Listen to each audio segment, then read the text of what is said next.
When the news first came out, it was reported that there was a body in his car that had been there for an extended period of time before being found. It was too badly decomposed to be identified. I even said to a friend when it first came out, I was like, I feel like the Fortnite kid who's pretty normal didn't do something like that. But now his driver's license was inside that very car, directly tying him to the murder. Why did he kill her? And why was the truth buried for so long? I have got the full story. Let's get into it. The day the block got shook. Picture this. September 8th, 2025. Just another Tuesday morning at the Hollywood tow yard, where working folks are just trying to get their bread. But on this particular day, the workers at Hollywood Tow on Mansfield Avenue caught a whiff of something that would haunt their dreams for years to come. That funky smell wasn't no leftover Chinese food or dirty gym socks. Nah, this was the smell of death. Straight up. When these dudes popped the front trunk of this abandoned Tesla, they found some sick mess that nobody should ever have to see. Wrapped up in a bag like yesterday's garbage was the decomposed, chopped-up body of what would later be identified as 15-year-old Celeste Rivas Hernandez. Baby girl was so far gone that it took the medical examiner over a week just to figure out who she was, having to rely on dental records and a distinctive tattoo to confirm what everybody in the streets already suspected. But here's where this story gets real twisted. This wasn't just any random whip sitting in some lot. This Tesla belonged to David Anthony Burke, better known to millions of fans as David, that 20-year-old pretty boy who went from making Fortnite videos in his mama's basement to dropping chart-topping hits that had all the suburban kids in their feelings. Dude was supposed to be this wholesome church-going artist who made music about love and heartbreak. Turns out he was keeping some real dark secrets. The investigation into singer David has intensified after the body of a teenager was discovered in a Tesla that has been linked to him. From canceled tours to social media revelations, new developments are raising serious questions about their supposed relationship and the ongoing probe. Now check this timeline, because this mess gets more foul by the minute. This Tesla had been sitting abandoned in the Hollywood Hills for damn near 3 weeks, before anybody even bothered to tow it. Neighbors was talking about how the car kept moving around the block since May, like somebody was playing some sick game of musical parking spots. The city finally got tired of complaints and towed this ride on September 5th. But it took another 3 days for the yard workers to discover the horror show waiting in the trunk. That's why when the news first broke, most people just assumed he couldn't have possibly done it. I even said to a friend when it first came out, I was like, I feel like the Fortnite kid who's pretty normal didn't do something like this, because that was always the impression that I got from him, but that may not be the case. This little girl, Celeste, man, this story breaks your heart into a million pieces. She had just turned 15 the day before they found her body, which means she never even got to blow out her birthday candles. Baby girl was just a regular teenager who loved Hello Kitty and probably dreamed about growing up and getting out the hood like every other kid in her situation. Celeste had been going missing on and off since 2024, with her people reporting her gone at least 3 different times. Her last disappearance went down in April 2024 when she was only 13 or 14 years old. Her family had been looking for their baby girl for over a year, when the worst possible news finally came knocking at their door. Now here's what really got the hood heated. The response from David's camp was straight disrespectful. His people put out some weak-ass statement saying dude had been informed about what happened and was fully cooperating with authorities while this fool was still out here performing like nothing happened. This clown was literally on stage the night after they found the body, throwing merchandise to crowds like he was celebrating. The audacity was unreal. According to NBC, a spokesperson for David said he has been informed about what's happened, and although he is still out on tour, he is fully cooperating with the authorities. But he would have been touring for over a month before the body was decomposed, according to his tour dates. But let me tell you, once the streets started talking, the industry moved fast to distance themselves from this mess. Brands like Crocs and Hollister dropped his contracts quicker than a hot plate, not trying to catch any heat from this scandal. His record label, Intercope, and all their partners put the brakes on promoting his upcoming album, and other artists like Kei Uchi started scrubbing their collaborations with him from the internet. When the money starts running, you know something real bad went down. The geography of this whole situation was sus as hell too. This Tesla got towed from right around the corner from the Hollywood Hills crib where David was staying, a spot his manager was renting for 20 vans a month. This wasn't some random location across town. This fool basically dumped a body in his own backyard and thought nobody would connect the dots. So also, we got a picture of David in Lake Elsinore, which is in Riverside County. It's about 70 miles from downtown Los Angeles, far away from where he was living. But and it's where Celeste is from. it's a 5-minute walk from This where parking Celeste lot- The found. LAPD's Robbery Homicide Division took over the case, but their response was moving slower than molasses in January. They kept saying David wasn't officially a suspect, and that the cause of death was deferred pending more tests. This cautious approach had people in the community heated, especially when you consider how different the response might have been if this was some rich white girl from Beverly Hills instead of a brown girl from the hood. The fans were going through it too, trying to wrap their heads around how their clean-cut idol could be mixed up in something this foul. This was the same dude who talked about faith and following your dreams, who seemed like the type to help old ladies cross the street. The cognitive dissonance was real. How could someone who presented himself as so pure be involved in something this dark and twisted?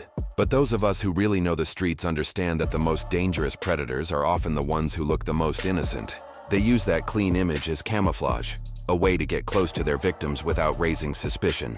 The more wholesome they appear on the surface, the darker the secrets they might be hiding underneath. Social media was going absolutely crazy with theories and speculation, but the smart ones were waiting for more facts to come out. Because in cases like this, the truth is often stranger and more disturbing than any fiction you could imagine. What started as a routine day at a tow yard had uncovered what appeared to be years of predatory behavior, hiding behind a carefully crafted public image. The entertainment industry was holding its breath, knowing that whatever came next would change how people viewed not just David, but the whole culture of young stardom and the potential for exploitation that lurks in the shadows of fame. The streets were about to learn some hard truths about their favorite artists, and the reckoning was just getting started. As investigators started digging deeper, it became clear this wasn't going to be some quick resolution. This was the beginning of a story that would expose the dark underbelly of the music industry and force everyone to confront some uncomfortable truths about power, exploitation, and the price of fame in America. The receipts started dropping. First piece of evidence that had the hood talking was when Celeste's mama spoke to TMZ and dropped some serious tea. She told them her baby girl had this distinctive shush tattoo on her right index finger, the same exact tattoo that they found on the remains. But here's where it gets real spooky. David had the exact same shish tattoo on his right index finger. Now, matching tattoos between fans and artists ain't nothing new, but given the circumstances, this coincidence was hitting different. Yeah, well, she was basically talking about how one of the identifying features of Celeste was a tattoo on her finger, which she specified to us, which we then transferred over to that information to LAPD, was that the tattoo was red. But the real bombshell dropped when Celeste's mother revealed that her daughter had been dating somebody named David before she went missing. This wasn't just some fan who got a tattoo to show love for her favorite artist. This was allegedly somebody who was in a full relationship with this grown man while she was still playing with dolls. Right? But Right, but And also, and I think even more importantly, was that she mentioned that Celeste, at least she was under the impression that Celeste was dating a guy called David, and that she had hung out with him several times before, and that was the last time she saw him. the timeline of this alleged relationship was making everybody's stomach turn. Word on the street was that David first got in contact with Celeste when she was around 11 or 12 years old, probably through some gaming platform like Roblox. One of her teachers from Lakeland Village Middle School even put up a TikTok video saying Celeste had told her classmates she met David online and had run away to be with him, only to get brought back home by the police before disappearing for good in April 2024. Think about the power dynamic here for a minute. When this alleged grooming started, Celeste was still losing baby teeth while David was already a teenager with clout and money. By 2022, when David was around 17, 18 years old, Celeste would have been just 11, 12. That age gap wasn't just inappropriate.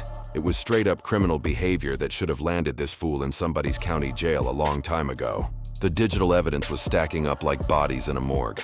Internet detectives started finding screenshots from David's Discord server showing conversations about his relationship with somebody named Celeste, with some of these messages going back to 2022. Even more disturbing was evidence suggesting that David had told his moderators to delete traces of their interactions, which showed this dude knew damn well that what he was doing was wrong. the visual evidence was even more damning. Multiple photos started circulating allegedly showing David and Celeste together, usually with her face covered or turned away from the camera. A detail that took on sinister meaning when you realized why a grown man would need to hide a little girl's identity. One particularly damaging image supposedly showed them wearing matching outfits and displaying their matching tattoos like some twisted couple's portrait. The geographical connections were sus as hell, too. A photo surfaced showing David in a parking lot, just 5 minutes from Celeste's family crib in Lake Elsinore, which is about 70 miles from his bougie lifestyle in Los Angeles. What business did this industry plant have being in that working-class neighborhood unless he was specifically there to see somebody named Celeste? But the most chilling evidence came straight from David's own music. Like this fool was leaving breadcrumbs for investigators to follow. And an unreleased track called Celeste had leaked back in December 2023 with lyrics that sounded like he knew this girl intimately. Oh, Celeste, the girl with my name tattooed on her chest. Smell her on my clothes like cigarettes. I hear her voice each time I take a breath. I'm obsessed. Celeste, the girl with my name tattooed on her chest. I'm obsessed. Celeste, afraid you only love me when I'm dead. The timing of his releases was no coincidence either. The music video for Romantic Homicide dropped on September 7th, Celeste's birthday. This wasn't just one random date, but part of what looked like a pattern of David releasing content on dates that were significant to Celeste. When you go back and listen to Romantic Homicide with fresh ears, those lyrics hit completely different. In the back of my mind, you died and I didn't even regret it. I can't believe I said it, but it's true. What fans thought was just artistic expression about a breakup now sounded like a confession, straight from the killer's mouth. People in the LA music scene started coming forward, saying they'd seen David with a young woman they thought was 19 and a college student not, knowing they were actually looking at a 13, 14-year-old middle schooler with fake IDs. This deception allowed Celeste to get into age-restricted venues like clubs and concerts, showing how this predator had created a whole system to enable his abuse. The evidence went beyond just their relationship to suggestions of more recent contact. Private investigators working the case theorized that Celeste might have died from an overdose, leading to panic and attempts to cover up her death. Even if David didn't directly cause her death, this theory suggested he chose to cover up her overdose rather than call for help, still making him responsible for her death through his criminal negligence. Security footage from March 2024 showed Celeste near a liquor store in Lake Elsinore, marking one of her last confirmed sightings before vanishing permanently. Her brother later revealed the devastating detail that the last time their family saw Celeste alive was when she left to see a movie with someone named David in the exact same black Tesla where her decomposed body would later be discovered. As all this evidence piled up like dirty laundry, it became impossible to dismiss these connections as coincidence. The matching tattoos, the alleged relationship, the geographical proximity, the artistic references, the timing of releases, and ultimately finding her body and his whip. It all painted a picture of a relationship that had been going on for years, hidden from the public eye, and had ended in the worst possible way. When the feds came knocking and the truth got real, by the time law enforcement decided to get serious about this case, the streets had already done half their job for them. The evidence was stacked so high, you could see it from space, and the pressure from the community was getting too loud to ignore. On September 17, 2025, LAPD's Robbery Homicide Division finally rolled up to that Hollywood Hills mansion where David had been laying his head, ready to turn that place inside out looking for evidence. This bougie crib that David was renting for $20,000 a month through his manager was sitting right around the corner from where they found his Tesla abandoned. During that raid, which lasted for hours, investigators walked out with computers, electronics, and multiple evidence bags. Plus, they were testing for blood evidence that might connect that location to Celeste's murder. TMZ confirmed that a house David was living in was searched by the LAPD. The house was being rented by his manager from Interscope, but there are a ton of pictures and videos of him in the house over the past year. Apparently, LAPD homicide detectives searched the house Wednesday and walked out with a computer and several evidence bags. The timing of this raid had people in the hood questioning whether the police were moving too slow on purpose. For over a week, authorities knew about the body in that Tesla Tesla, but didn't move aggressively against David, letting him continue touring and potentially destroying evidence. This delay had people wondering if celebrity status was buying this predator extra time to cover his tracks. The community response was swift and powerful. Vigils popped up in Celeste's hometown of Lake Elsinore, where folks from the neighborhood came together demanding justice for a little girl whose life got cut short by some sick individual's twisted desires. Social media campaigns with #JusticeForCeleste started trending, with people sharing information and keeping pressure on authorities to make an arrest. Meanwhile, in some twisted irony, David's streaming numbers actually went up after the news broke, with Romantic Homicide climbing back up the charts as people revisited his lyrics with new understanding. This sick fascination showed how true crime can sometimes boost a perpetrator's profile instead of destroying it. But his career was still getting demolished from multiple angles. Festival organizers like Spilled Milk 2025 dropped him from their lineups. He had to cancel his entire US tour plus planned European dates, and his scheduled Grammy Museum appearance got scrubbed from their website. Yeah, he didn't do it. He's not a murderer? No. Thank God, bro, because I was still going to listen to his music. I was just worried that I'd be an asshole if I did.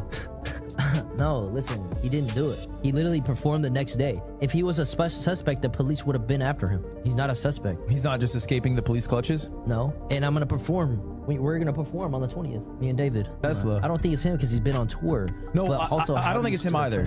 I think it's like almost obvious. Even his most loyal supporters started switching sides when they couldn't ignore the mounting evidence. Streamer Jason Lewine, who had initially defended David on camera, ended up retracting his statements and unfollowing him on social media, showing how quickly public opinion was shifting as more facts came to light. I feel like I need to speak on this, okay? Be serious for a minute. Because the narrative that's been spun on Twitter. First off, I want to retract my statement. Obviously, the other day, I was defending David before all the new evidence came out. I do not condone anything that David has done or is doing. Other celebrities and influencers who had been connected to David started unfollowing him in droves, creating a clear pattern of industry professionals running from this scandal like their careers depended on it. By the way, guys, if you see anyone asking about the David situation, I completely understand why they would. Please refer them to either my tweet or my IG story. Investigations started revealing even more disturbing details about the alleged relationship. Internet investigators uncovered what appeared to be Discord messages suggesting that Celeste had been pregnant, with messages from July 2024 indicating she was supposed to give birth in March 2025. If true, this pregnancy would have provided powerful motive for murder, since having a baby would have made it impossible to hide their illegal relationship. The photographic evidence kept growing too. More images surfaced allegedly showing them together in various locations, often with Celeste's face hidden, but wearing distinctive items that matched her known belongings. Security footage and witness statements placed them together on multiple occasions, creating a timeline of interaction that went back years. The most damning evidence continued to be David's own artistic work, which was starting to look like a serial killer's diary set to music. His 2022 song, Decide, contained the lyrics, "Save your tears, 7 years." Exactly the time it would take for an 11-year-old to reach legal age. This wasn't artistic metaphor. This was a roadmap for grooming. The unreleased Celeste track contained even more explicit references describing intimate details that suggested first-hand knowledge of the victim. The fact that this song was recorded in 2023 during the time when Celeste was missing implied their contact had continued right up until her death. Even David's live performances took on sinister new meaning, with reports that he regularly brought funeral props to his concerts, asking audience members to write letters to dead people. What seemed like edgy artistic expression now looked like a predator celebrating his crime in front of thousands of witnesses.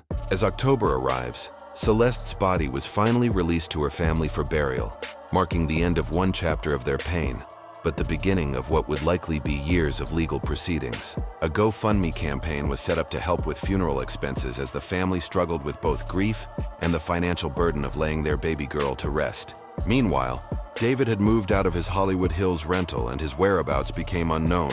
Reports suggested he was still cooperating with authorities through his lawyers, but no arrest had been made despite all the evidence. Legal experts explained that the delay in arrest was due to waiting for complete autopsy and toxicology results, which could take 60 120 days to finish. Without knowing the exact cause and manner of death, prosecutors couldn't bring the most serious murder charges, though the existing evidence would likely support charges related to exploiting a minor, regardless of how Celeste died. The case had transformed from a shocking discovery in a tow yard to one of the most disturbing scandals in recent entertainment history. The evidence suggested not just a crime of opportunity, but a systematic pattern of grooming, manipulation, and ultimately murder that had been hidden behind the mask of a rising young star. As investigators continued building their case and the community demanded justice, one thing was crystal clear. The wholesome faith-based image that David had cultivated was nothing but a front for something much darker underneath. The Tesla containing Celeste's remains wasn't just a crime scene. It was the final piece of evidence in a puzzle that revealed years of predatory behavior targeting an innocent child. The case would probably take months or years to work through the legal system, but the court of public opinion had already made its decision. The evidence was too overwhelming, too connected, and too damning to dismiss as coincidence. The question wasn't whether David was involved in Celeste's death anymore. It was what charges would finally be filed and what justice would look like for a 15-year-old girl whose life got stolen way too soon. The streets had done their job exposing this predator, and now it was time for the system to do theirs and make sure justice was served for Celeste and her family. Thank you for watching. If you enjoyed watching this video, click on one of the boxes playing on your screen to watch more similar content.